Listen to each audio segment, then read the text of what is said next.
한진해운 파산 이후 HMM에 대해 두 차례에 걸쳐 이야기해보고자 합니다. 첫 번째 글은 애간장을 태우며 2016년에 썼던 글입니다. 당시 포워딩 업체와 대책 마련을 위해 이리저리 연구를 해보았지만 정부의 특단의 조치가 없으면 우리 회사나 러시아 파트너 업체가 큰 피해를 볼 수밖에 없는 처지에 놓였습니다.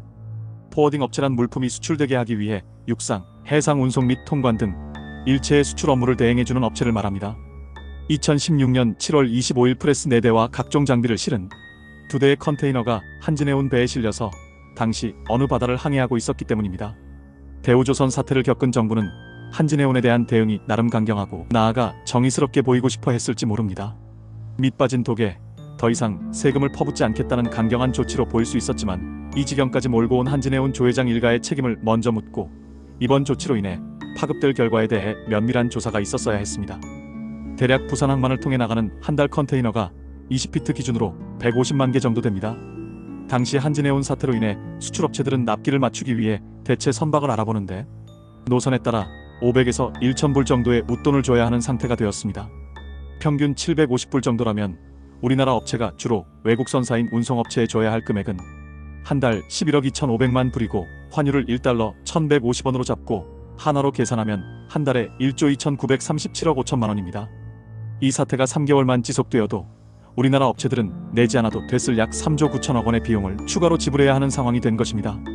2016년 8월 31일 한진해운의 법정관리 소식이 전해지자마자 세계의 각 항만과 선주들, 항만 서비스를 하는 업체들은 제각기 구제 조치를 취했는데 아마 이런 조치는 우리 공무원들이 전혀 생각을 못했을 것입니다.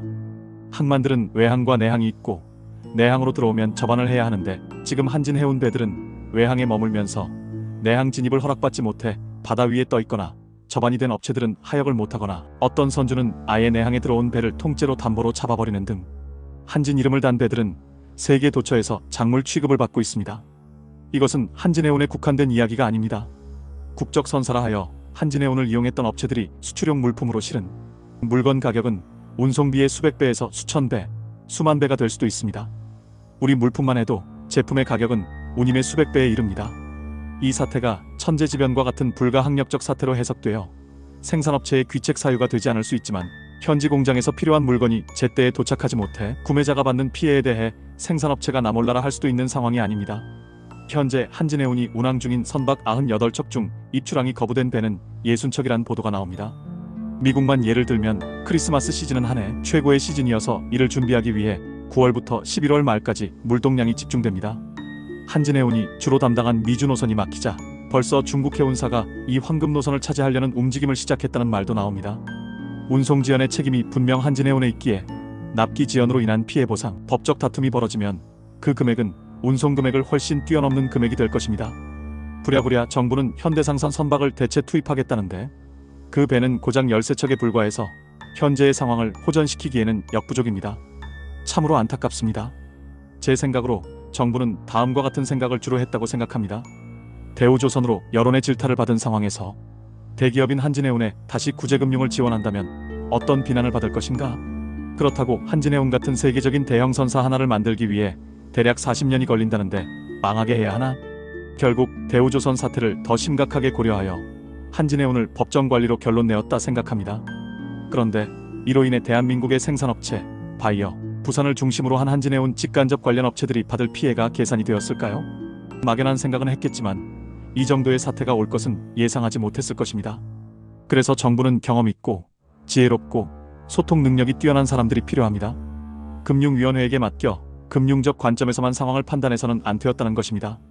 개인적으로는 사태의 후폭풍을 최소화하는 대책을 세우고 한진해운을 정부가 다루리라 생각했지만 결과는 아무 준비도 없었다는 것으로 판명되고 있습니다.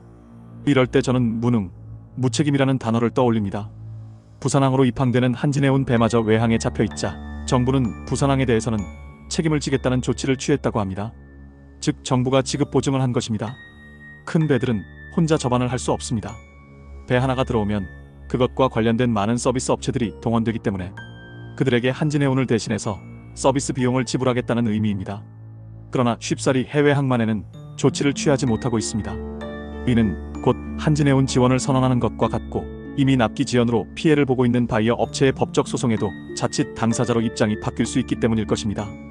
그러나 지금 당장은 정부나 부산시, 경남도의 유기적 협력을 통해 향후 어떤 지분을 취하겠다는 각서를 받고서라도 더 늦기 전에 세계 항만의 한진해운 배를 받아들이고 정상적인 서비스를 취하라는 선언을 해야 합니다.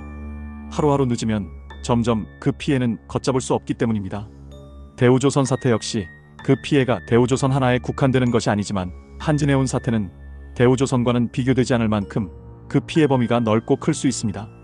그리고 운송은 시간 싸움입니다. 그러기에 시간이 지체될수록 우리 정부, 우리 업체는 더욱 약자가 됩니다. 우리 물건을 실은 배는 수에즈 운하를 통과했거나 그 직전일 것입니다. 월요일이 되어야 확인이 가능합니다.